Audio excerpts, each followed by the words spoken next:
Alrighty. So recently I came into possession of these two little generators. These are both Tiny Tim battery chargers. They're made by Continental.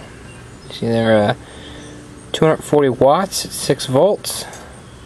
Continental Motors Corporation.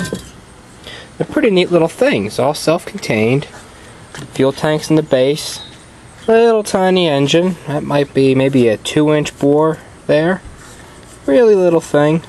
Little baby valves. Real nice simple carburetor. Pretty neat.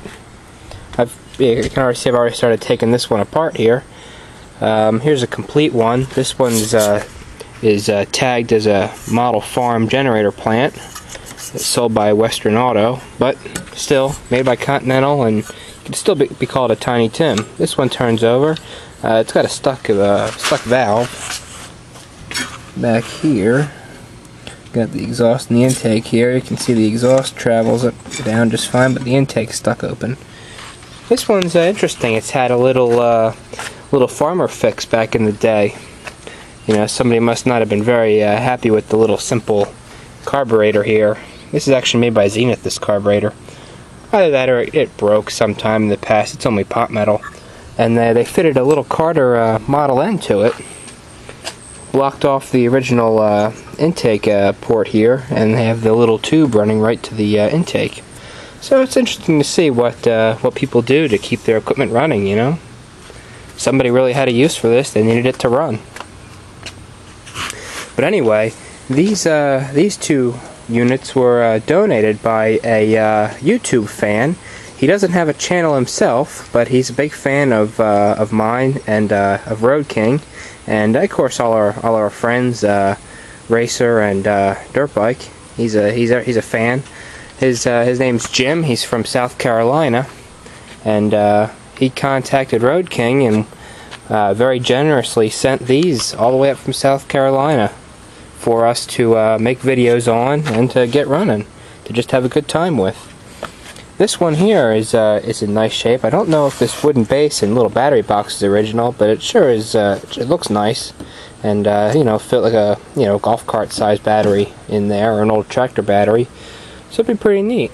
You know, 240 watts. That'll keep a battery charged no problem, and then you know, you can run some lights or something with it at a show. So it'd be pretty interesting once you get these going. You got a little built-in voltage regulator there. Oh, another thing to mention on these, there's no real magneto, so to say. They require a battery to be hooked up for ignition, really.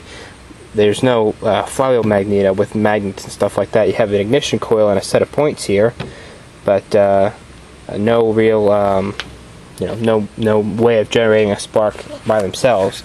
I guess the idea is that, alright, you have a 6-volt battery that won't start your tractor or your Model T or something, or whatever, and but it's got enough juice left in it to fire a little ignition coil, and that'll start your little generator here, and that'll charge your battery back up. Another option these have is, you can see on here, these do have an electric start option there. You can see the little button says start. So you know, again, let's say your battery might not have the capacity to start a large tractor or a vehicle, but it'll start one of these little guys easy enough. We've got a button right here for this one. So yeah, once we get these going, have a little bit of fun with them, and we'll make another video. But thanks very much, Jim. We really we appreciate anything, any projects you want to send on up here. We'll have a good time with them. It'll give us some good video material, and it's always fun to have another project in the shop. So thank you again, and thanks to everybody for watching. We'll see you later.